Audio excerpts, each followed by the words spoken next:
The morning sun cast long shadows across the hospital courtyard as Prince William adjusted his navy blazer one final time.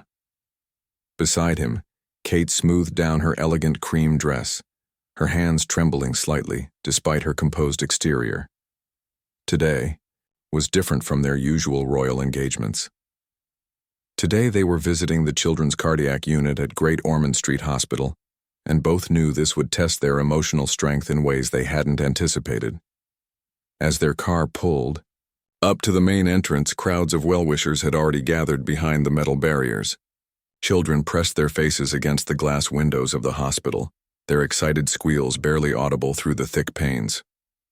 William reached over and squeezed Kate's hand gently.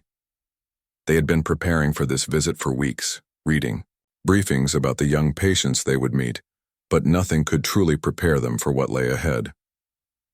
Dr. Sarah Mitchell, the head of the cardiac unit, greeted them at the entrance with a warm but professional smile.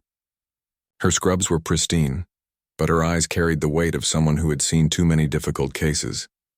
She had specifically requested this royal visit, hoping it would bring some much-needed attention and funding to their department. "Your Royal Highnesses, thank you so much for coming today," Dr. Mitchell said, leading them through the brightly colored corridors adorned with cartoon characters and inspirational messages. The children have been talking about nothing else for days. Some of them have been here for months, and visits like these mean the world to them and their families. As they walked deeper into the hospital, the sounds of medical equipment became more prominent. The steady beeping of monitors, the whoosh of ventilators, and the quiet conversations between medical staff created a symphony that both William and Kate found overwhelming, yet oddly comforting. These were the sounds of life being preserved, of hope being maintained against all odds. Their first stop was the playroom, where several children who were well enough to leave their beds had gathered. 8-year-old Emma sat in a wheelchair, her bright pink pajamas a stark contrast to the various tubes and wires connected to her small body. Despite her condition, her eyes sparkled with excitement as she saw the royal couple enter the room. "Are you really a princess?"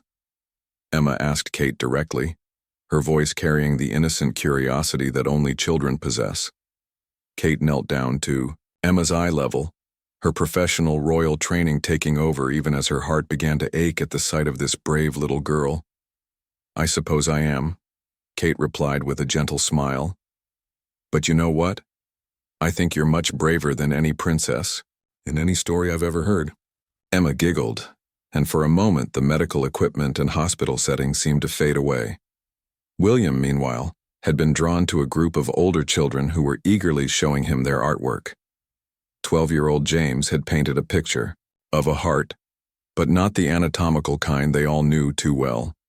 Instead, he had painted a bright red heart filled with all the things he loved: his family, his dog, football, and surprisingly, the hospital staff who had become like family to him. "This is brilliant, James," William said, examining the painting closely. "Tell me about it." "Well," James began, his voice gaining confidence, "everyone always talks about hearts being broken or hearts being sick, but I wanted to paint all the good things my heart holds, even though it doesn't work quite right. Dr. Mitchell says I might need another surgery soon, but my heart is still full of good stuff." The simplicity and wisdom of James's words hit William harder than he expected. Here was a 12-year-old boy facing the possibility of major surgery, yet he chose to focus on the positive aspects of life. William felt his throat tighten slightly, but he maintained his composure, knowing that these children needed to see strength, not sympathy. As they moved from room to room, meeting more children and their families, both William and Kate began to understand the true weight of what these families were experiencing.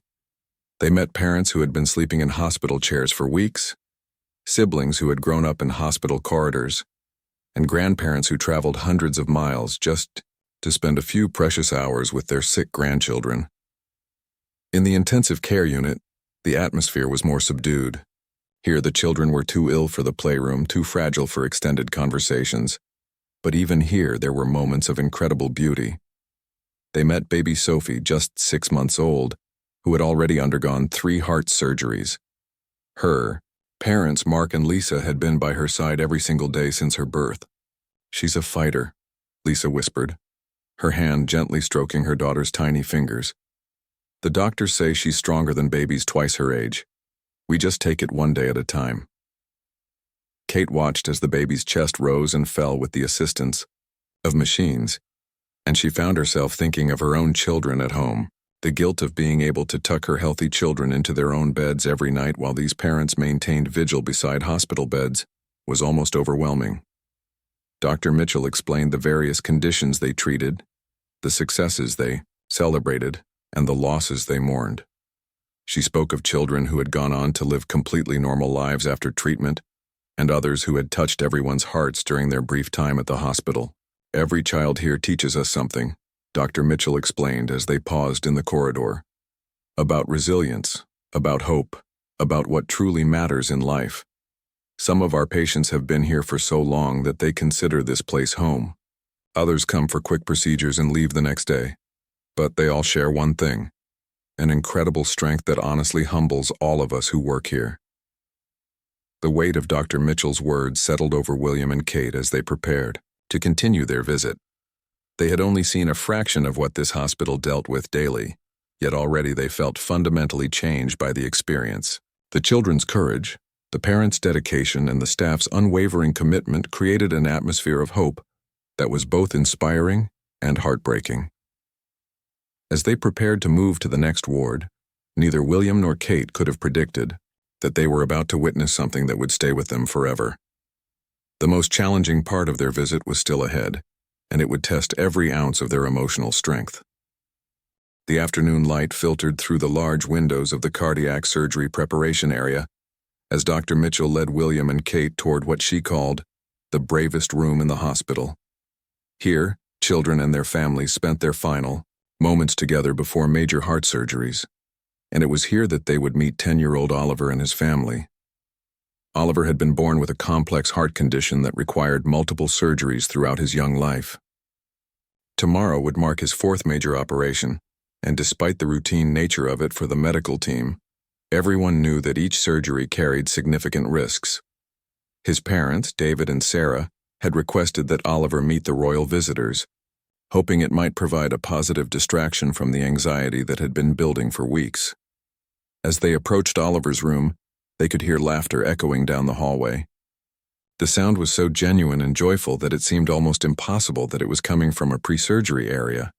When they entered the room, they found Oliver sitting cross-legged on his hospital bed, teaching his younger sister Lucy how to play cards while his parents watched with expressions that mixed pride, love, and barely concealed worry. "Mom, Dad, look who's here," Oliver exclaimed, his face lighting up as he recognized the royal couple from the pictures his parents had shown him. Unlike many of the other children they had met, Oliver seemed completely at ease with his situation, almost as if he were hosting a party rather than preparing for major surgery. Kate was immediately struck by Oliver's demeanor. Here was a child who had spent more time in hospitals than most adults, yet he radiated a confidence and maturity that was both inspiring and heartbreaking. She sat down beside his bed while William engaged Lucy in conversation about her drawings, which covered nearly every surface of the small room. "Are you nervous about tomorrow?" Kate asked gently, knowing it was a question that adults had probably asked him countless times. "Not really," Oliver replied with a shrug that seemed far too casual for someone his age discussing major surgery. "Dr. Mitchell and her team are the best. Besides, I've done this before. The worst part is always being hungry afterward because they don't let you eat for a while." His matter-of-fact response caught Kate off guard. She had expected fear, anxiety, perhaps some tears. Instead, Oliver spoke about his upcoming surgery the way other children might discuss a school test or a dentist appointment. His parents exchanged glances, and Kate could see the mixture of pride and concern in their eyes. David, Oliver's father, worked as a mechanic in a small town 3 hours away. He had taken extended leave from work to be with his son, and the financial strain was evident in the worn clothes and tired expressions both parents wore.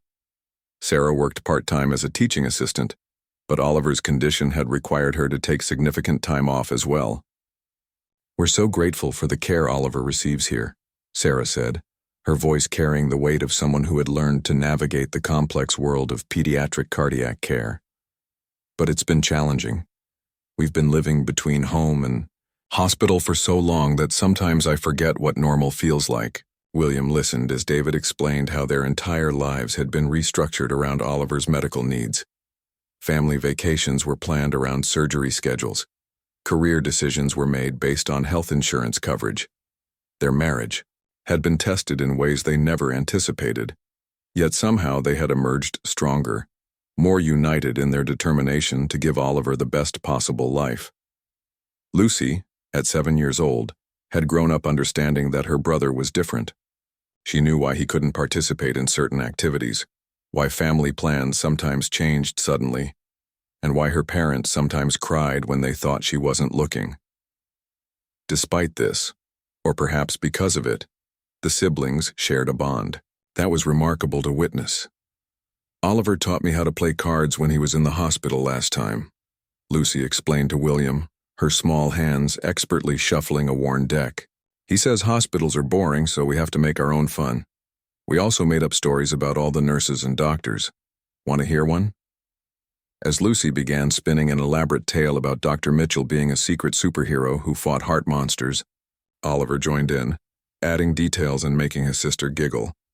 Their parents watched with expressions that spoke of countless moments like this, their children finding joy and connection, even in the most challenging circumstances. The conversation was interrupted by a gentle knock on the door. A young woman in scrubs entered, carrying a clipboard and wearing the kind of smile that medical professionals perfect when delivering information that requires careful handling.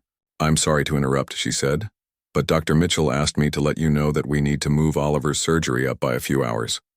We have an opening in the morning schedule, and she thinks it would be better to take advantage of it."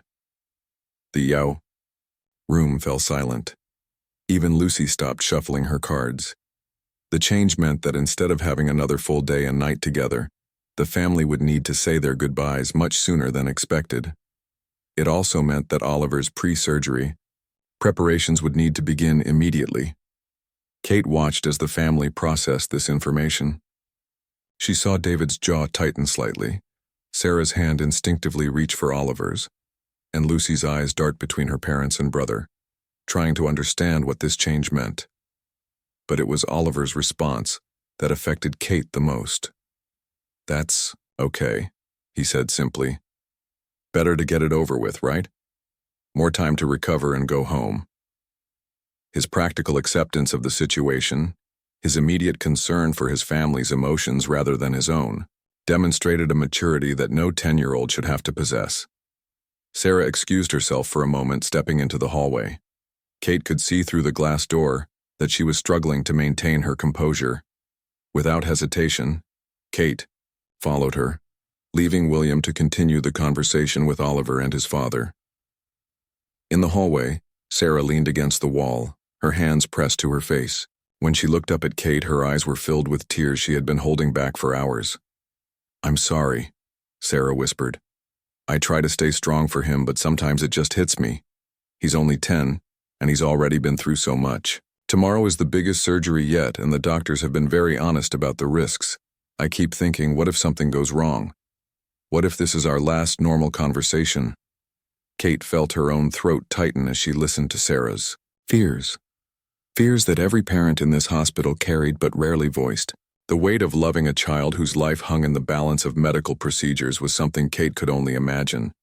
And the strength these parents showed was both humbling and heartbreaking. The two women stood together in the hallway, one, a future queen, the other a working mother from a small town. But in that moment they were simply two mothers sharing the universal fear of anything happening to their children. The evening had arrived sooner than anyone wanted. Oliver's room had transformed from a place of laughter and card games into a more somber space where the reality of tomorrow's surgery settled over everyone like a heavy blanket. The medical team had begun their preparations, and the family knew their time together was drawing to a close. Kate and William had initially planned to leave hours earlier, but something about this family had touched them so deeply that they found themselves unable to walk away. Dr. Mitchell had quietly suggested they might want to stay a little longer, explaining that sometimes the most meaningful support came from simply being present during difficult moments. Oliver was now dressed in his hospital gown, the cheerful cartoon characters on the fabric providing a stark contrast to the seriousness of the situation.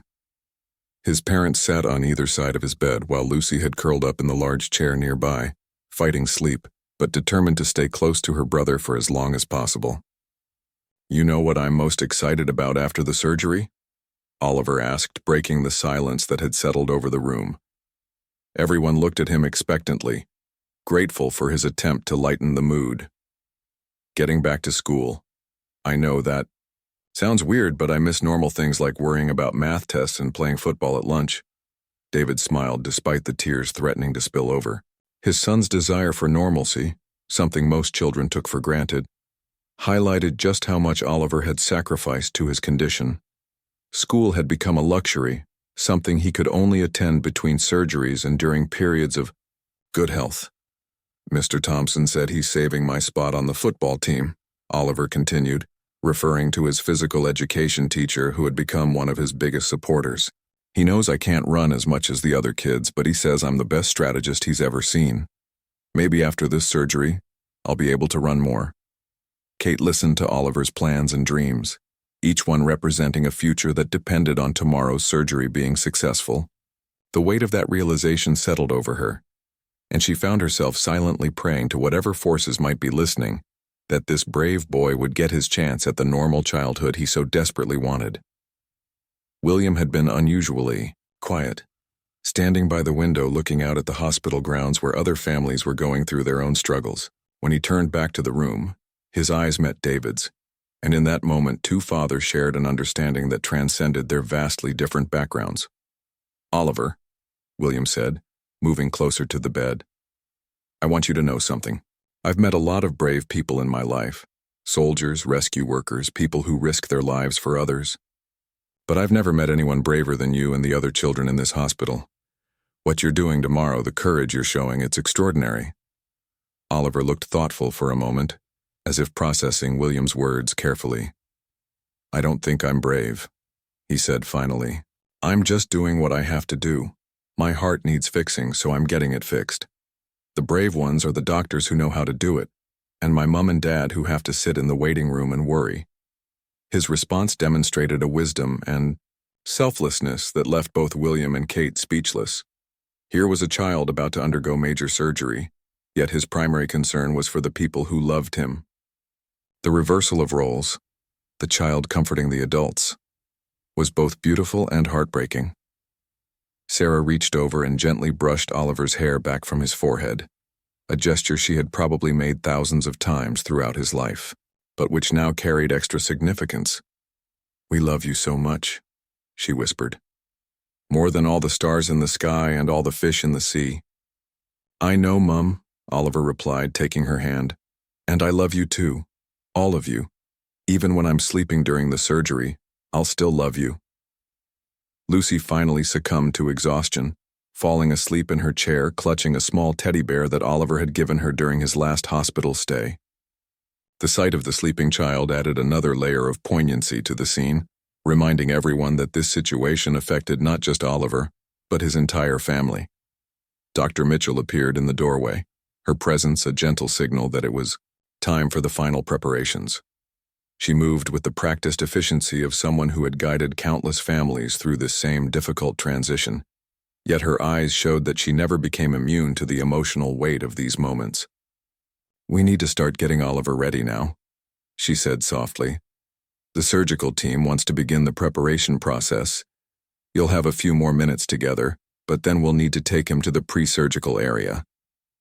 The finality of her words settled over the room like a curtain falling.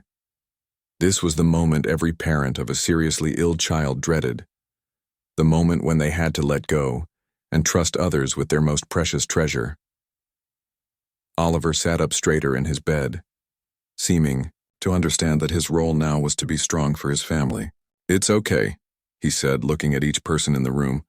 "Dr. Mitchell and her team are going to take good care of me. Before you know it, I'll be back here complaining about the hospital food." Kate felt her composure beginning to crack. The combination of Oliver's bravery, His family's love and the uncertainty of what tomorrow would bring created an emotional storm that she struggled to contain. She had attended hundreds of official engagements, met with world leaders, and handled countless challenging situations, but nothing had prepared her for the raw humanity of this moment. William moved to stand beside his wife, offering silent support as they both grappled with feelings that were entirely new to them in this context. They had come here to provide comfort and support to others, but found themselves profoundly affected by what they were witnessing. The nursing staff began to arrive, bringing with them the equipment and protocols necessary for Oliver's pre-surgical preparation. The room that had been a sanctuary of family togetherness was slowly transforming into a medical workspace, signaling that the time for goodbye was approaching faster than anyone was ready for. David stood up from his chair beside Oliver's bed and walked to the window, his shoulders shaking slightly as he struggled to maintain the strong facade he had maintained for weeks. Sarah moved to Oliver's side, taking his hands in hers and looking into his eyes with an intensity that spoke of a mother trying to memorize every detail of her child's face. In the corner, Lucy stirred in her sleep, unconsciously sensing the shift in the room's atmosphere, even in her dreams. The pre-surgical area was unlike anything Kate had ever experienced. The controlled chaos of medical professionals preparing for a complex procedure, the quiet conversations between doctors reviewing procedures one final time, and the subtle tension that hung in the air created an atmosphere that was both professional and deeply human. Oliver was now on a gurney, looking smaller than he had in his room despite his brave smile. The surgical team had given him a mild sedative to help him relax, but his eyes remained alert and focused on his family, who had been allowed to stay with him until the very last moment. Kate and William stood slightly apart, wanting to give the family privacy while still being present for support. They watched as David leaned down to whisper something in Oliver's ear that made the boy giggle softly. Sarah held his hand, her thumb gently stroking his knuckles in a rhythm that seemed to comfort them both. Lucy had woken up and was now standing beside the gurney, her small hand resting on her brother's arm. Despite being only 7 years old, she seemed to understand the gravity of the moment, and her usually chatty demeanor had been replaced by a solemn quietness. "Oliver," Lucy said softly, "I drew you another picture while you were sleeping yesterday. It's in your room for when you wake up after the surgery. It's a picture of us playing in the park near home, with the big oak tree where we built the fort last summer. I can't wait to see it," Oliver replied, his voice beginning to show the effects of the medication but still clear enough to convey his love for his sister. "And I can't wait to build another fort with you when I get home." Tortunar. Mitchell approached the family with the gentle authority of someone who had guided countless families through this exact moment. Her team was ready. The operating room was prepared and all the preliminary checks had been completed successfully. Everything was in place for what everyone hoped would be Oliver's final major heart surgery. "It's time," she said simply, her words carrying both finality and hope. The family had known this moment was coming, but the reality of it still hit them like a physical force. Sarah leaned down and kissed Oliver's forehead, her lips lingering there as if trying to transfer all her love and strength to him through that simple gesture. "I love you to the moon and back," she whispered, repeating the phrase she had said to him every night since he was born. "And I love you to the stars and beyond," Oliver replied, completing their familiar exchange. Even with the sedative beginning to affect his speech, the words came naturally, spoken with the automatic comfort of a ritual that had sustained them through countless difficult nights. David's goodbye was harder for him to manage. As a father, his instinct was to protect his son from everything harmful, yet here he was forced to watch as his child was wheeled away to face something he couldn't shield him from. He placed his hand on Oliver's chest right over his heart, and spoke with a voice that shook despite his efforts to remain strong. "You're the bravest person I know," David said. "Dr. Mitchell is going to fix your heart so it works even better than before, and then you'll come home to us. Your mom and I will be right here waiting for you." Oliver nodded, his eyes beginning to flutter slightly from the medication, but still focused on his father's face. "Take care of Mom and Lucy while I'm sleeping, okay, Dad? They worry too much." Even in this moment, Oliver's primary concern was for his family rather than himself. The selflessness he had displayed throughout his illness continued even as he was being taken to surgery, demonstrating a character strength that left everyone present deeply moved. Kate felt tears welling in her eyes as she watched this family navigate what was possibly the most difficult moment of their lives. The love between them was so tangible, so pure, that it seemed to fill the entire space around them. She found herself thinking of her own children, safe at home, and felt a profound gratitude mixed with guilt at the randomness of health and illness. William stood with his hand on Kate's back, offering silent support as they both struggled to maintain their composure. As public figures, they were accustomed to being observed and photographed, to maintaining a certain demeanor regardless of the circumstances. But this experience was testing their emotional limits in ways their royal training had never prepared them for. Lucy was the last to say goodbye, standing on her tiptoes to reach her brother's face. She kissed his cheek and then whispered something in his ear that made him smile one more time. When she stepped back, tears were streaming down her face, but she didn't make a sound. "I'll see you soon, Lucy," Oliver said, his words now slightly slurred but filled with love. "Don't let Mum and Dad eat all the good biscuits while I'm gone." The gurney began to move, and with it, Oliver disappeared through the double doors leading to the operating room. The family stood frozen for a moment, watching until the doors closed completely, cutting off their last visual connection to their son and brother. The silence that followed was profound. Sarah immediately moved to David's side and he wrapped his arms around both his wife and daughter, the three of them forming a tight circle of support and shared anxiety. The waiting had officially begun, and everyone knew it would be the longest wait of their lives. Dr. Mitchell, who had followed Oliver toward the operating room, returned to speak with the family one more time. Her presence was reassuring, a reminder that Oliver was now in the hands of some of the most skilled cardiac surgeons in the world. "The surgery will take approximately 4 to 6 hours, she explained, her voice professional yet warm. "Someone will come out to update you every hour or so, just to let you know how everything is progressing. Oliver is in excellent hands, and we have every reason to be optimistic about the outcome." Kate watched as the family processed this information, knowing that despite Dr. Mitchell's reassuring words, the next several hours would be filled with anxiety, prayer, and the kind of waiting that tests every aspect of human endurance. William approached David and extended his hand. "We'd like to stay with you during the surgery, if that's all right," he said. "We don't want to intrude, but we'd like to be here for you and your family." David looked surprised, then deeply moved by the offer. In all their preparation for this day, he had never imagined that their brief meeting with the royal couple would lead to this kind of personal support. "We would be honored to have you stay," he replied, his voice thick with emotion. As the group prepared to settle in for the long wait ahead, none of them could have predicted the dramatic turn the surgery was about to take. The waiting room had become their temporary world, a space suspended between hope and fear, where time seemed to move differently than anywhere else. 3 hours had passed since Oliver had been wheeled into surgery, and the updates from the operating room had been reassuring but brief. Everything was proceeding according to plan, the surgical team was making good progress, and Oliver's vital signs remained stable. Sarah sat in the same chair she had claimed when they first arrived, her hands folded tightly in her lap, her eyes fixed on the doors through which news about her son would eventually come. David paced near the windows, occasionally stopping to check his phone or grab a cup of coffee that he never seemed to finish. Lucy had fallen asleep again, curled up across 2 chairs with her head in Kate's lap. Kate gently stroked Lucy's hair, finding comfort in the simple act of caring for this child who had shown such remarkable strength throughout her brother's illness.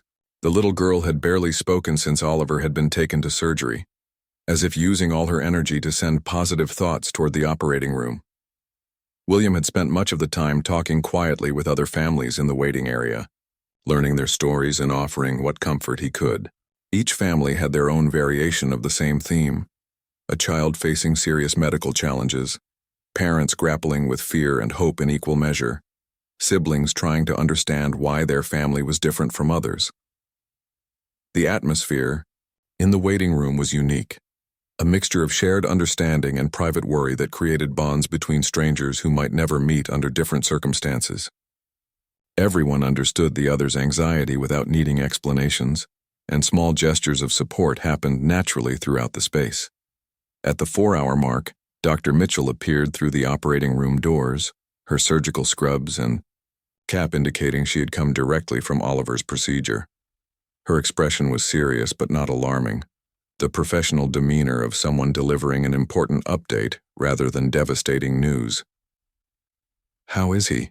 Sarah asked immediately, rising from her chair with an urgency that spoke of hours of barely contained anxiety. "Oliver is doing very well," Dr. Mitchell said, and the visible relief that washed over the family was palpable. "The surgery is progressing exactly as we hoped. We've completed the most complex part of the procedure, and his heart is responding beautifully to the repairs we've made." David moved to Sarah's side, taking her hand as they both processed this positive news. For weeks they had prepared themselves for various scenarios, but hearing that their son was doing well felt almost too good to believe. "How much longer do you expect the surgery to take?" William asked, speaking for the family whose emotions had temporarily robbed them of their voices. "We estimate another 2 hours," Dr. Mitchell replied. "We want to take our time with the final details to ensure everything is perfect. Oliver's heart has shown us that it's ready for this repair, and we want to give him the best possible outcome." Lucy had woken up during the conversation and was now sitting up in Kate's lap, her sleepy eyes trying to process what the adults were discussing. "Is Oliver okay?" she asked, her voice small and uncertain. "Oliver is doing great," Dr. Mitchell said, kneeling down to Lucy's eye level. "The doctors are fixing his heart right now and it's going very well. Your brother is being very brave, just like always." Lucy nodded solemnly, then looked up at Kate. "I knew he would be okay," she said with the absolute certainty that only children possess. "Oliver always keeps his promises, and he promised he would come back to us." After Dr. Mitchell returned to the operating room, the family settled back into their waiting positions, but the atmosphere had changed dramatically. The fear that had dominated the first few hours had been replaced by cautious optimism, and for the first time all day, genuine smiles appeared on their faces. Sarah finally allowed herself to eat something, accepting a sandwich that William had brought from the hospital cafeteria. David stopped his restless pacing and actually sat down, pulling Lucy onto his lap and reading her a story from one of the children's books that littered the waiting room. Kate found herself reflecting on the day's events, thinking about how this experience had changed her understanding of what families like Oliver's faced every day. The strength, love, and resilience she had witnessed were unlike anything she had encountered in her royal duties, and she knew that this experience would influence her future charitable work and public engagements. "You know," Sarah said quietly, to Kate and William, "we never expected to have company during Oliver's surgery. Having you here has meant more than we can express. It's helped us feel less alone in this." "We're honored to be here with you," Kate replied sincerely. "Oliver and your family have taught us so much today about courage, love, and what truly matters in life. We're the ones who are grateful." As the 6th hour of surgery approached, the waiting room had taken on an almost festive atmosphere. Other families had heard about Oliver's positive progress and had offered their congratulations and support.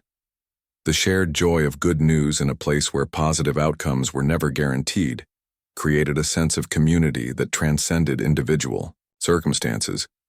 Lucy had made friends with another child whose sister was also having surgery, and their quiet games and whispered conversations provided a welcome distraction for everyone present. The resilience of children in these circumstances continued to amaze the adults who watched them navigate situations that would challenge even the strongest grown-ups. William had stepped outside to make some phone calls, informing his security, detail about the extended stay, and rearranging some scheduled commitments for the following day. When he returned, he brought news that Dr. Mitchell was preparing to come out again with another update. This time, when the operating room doors opened, Dr. Mitchell's expression was different. Her face carried a mixture of professional satisfaction and personal joy that indicated something significant had happened. She walked directly to Oliver's family, her pace quicker than before, her demeanor suggesting she carried news that couldn't wait. "I have wonderful news," she began, and everyone in the waiting room seemed to lean forward in anticipation. "The surgery is complete, and it was a complete success. Oliver's heart is working beautifully, better than we had even hoped for." The words hit the family like a physical force. Sarah immediately burst into tears, but for the first time all day they were tears of pure joy and relief.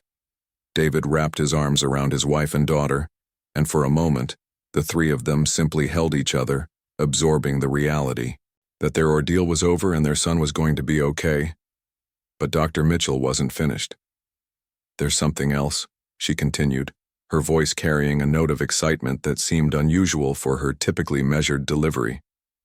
"Something unexpected happened during the surgery that I think you need to know about." Dr. Mitchell's unexpected pause created a moment of suspended silence in the waiting room. After hours of anxiety followed by relief, her words about something unexpected happening during surgery caused everyone's hearts to skip a beat. Sarah's hand instinctively reached for David's, while Kate felt her own pulse quicken as she prepared for whatever news was coming. "During the surgery," Dr. Mitchell continued, her voice filled with wonder, "we discovered that Oliver's heart had actually begun healing itself in ways we've never seen before. The damage we expected to find from his previous surgeries had somehow repaired naturally, and his heart muscle was stronger than any of our tests had indicated."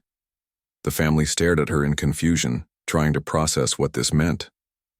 David was the first to find his voice. Is that good news?"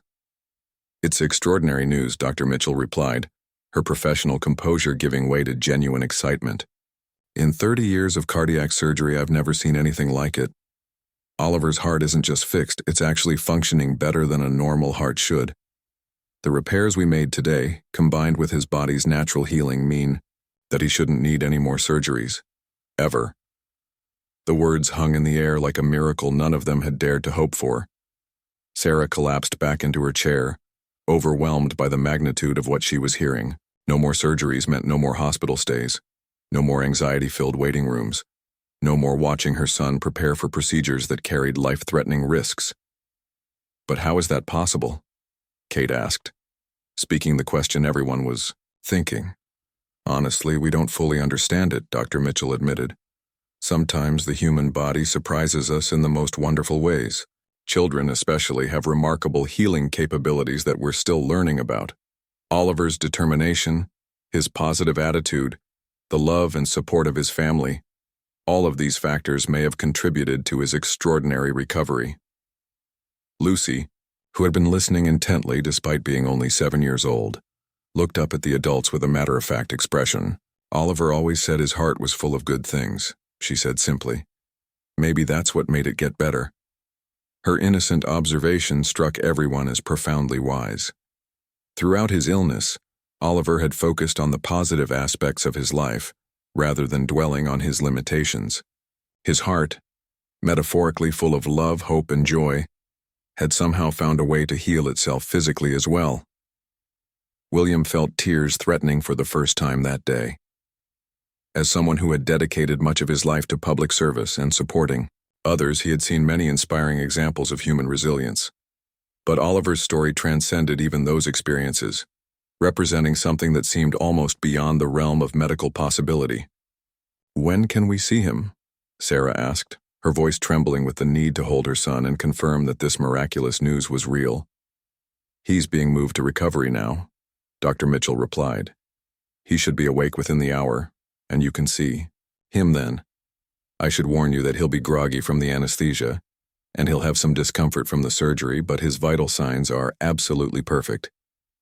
As Dr. Mitchell left to check on Oliver's transfer to the recovery room, the family sat in stunned silence, trying to absorb the complete transformation of their lives that had occurred in the span of a single day. The future they had planned around Oliver's medical needs suddenly looked entirely different. David pulled out his phone and called his parents, his voice breaking as he tried to explain the miraculous turn of events.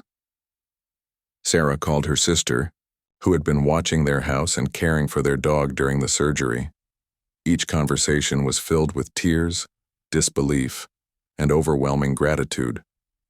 Kate and William exchanged glances, both recognizing that they had witnessed something extraordinary. What had begun as a routine royal visit to support sick children had become a profound personal experience that would stay with them forever. "I keep thinking I'm going to wake up and discover this was all a dream," Sarah said, wiping tears from her cheeks. "For 3 years we've lived with the constant fear that each surgery might be the one that things might not go as planned. To suddenly have that fear completely removed feels impossible." An hour later, they were finally allowed into Oliver's recovery room. He was awake but drowsy, connected to monitoring equipment that showed the strong, steady rhythm of his newly repaired heart. When he saw his family, his face lit up with the same brave smile he had worn before the surgery. "Did everything go okay?"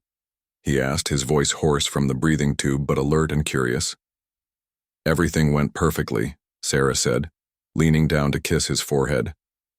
"Better than perfectly, actually. Dr. Mitchell says your heart is completely fixed and you won't need any more surgeries." Oliver's eyes widened as he processed this information. For most of his life, future surgeries had been an accepted part of his reality. The idea that this chapter of his life was finally over was almost too big for his young mind to grasp. "Does that mean I can play real football now?" he asked, referring to the sport he had always loved but never been able to fully participate in. "Dr. Mitchell says that once you're fully recovered, you should be able to do anything any other child can do," David replied, his voice thick with emotion. Lucy climbed carefully onto the bed beside her brother, mindful of his IV lines and monitoring wires. "I told everyone your heart was full of good things," she said proudly. "That's why it got better." Oliver smiled at his sister's explanation, then looked around the room at all the faces watching him with love and amazement. When his eyes met William and Kate's, he seemed surprised to see them still there. "You stayed for my whole surgery?" he asked. "We wouldn't have been anywhere else," Kate replied, meaning every word. As the evening progressed, Oliver's recovery continued to exceed all expectations.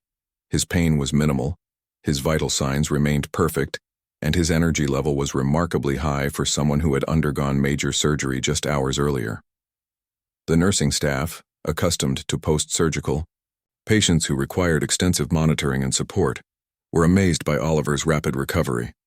Word of his extraordinary case had spread throughout the hospital, and several other doctors had requested permission to review his medical records to better understand the healing process they had witnessed. Dr. Mitchell returned for a final check before ending her shift, her face showing the satisfaction of a surgeon who had just experienced the best possible outcome of her career. When she examined Oliver's surgical site and reviewed his monitoring data, she shook her head in continued amazement.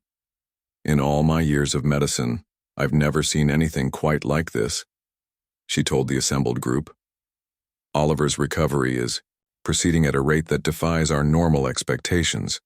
If he continues to progress this well, he could potentially go home in just a few days, rather than the weeks we typically expect after this type of surgery." As night fell over the hospital, Kate and William finally prepared to leave, knowing that Oliver was out of danger and his family's long ordeal was finally over. The experience had changed them both in ways they were still processing, and they knew that Oliver's story would influence their future work and their understanding of what was truly important in life. Before leaving, they made a promise to stay in touch with the family and to follow Oliver's continued recovery. They also committed to using their platform to raise awareness and funding for the cardiac unit that had provided such extraordinary care. Standing in the hospital corridor, looking back at Oliver's room where the family was finally able to relax and celebrate together, both William and Kate felt tears they had been holding back all day finally fall freely. They had come to the hospital to provide comfort and support to others, but instead had received a profound gift, the opportunity to witness the extraordinary power of love, hope, and the human spirit to overcome seemingly impossible challenges. Oliver's miraculous recovery would become a source of inspiration for countless other families facing similar struggles, proving that sometimes, against all odds, hearts truly can heal in the most unexpected and wonderful ways.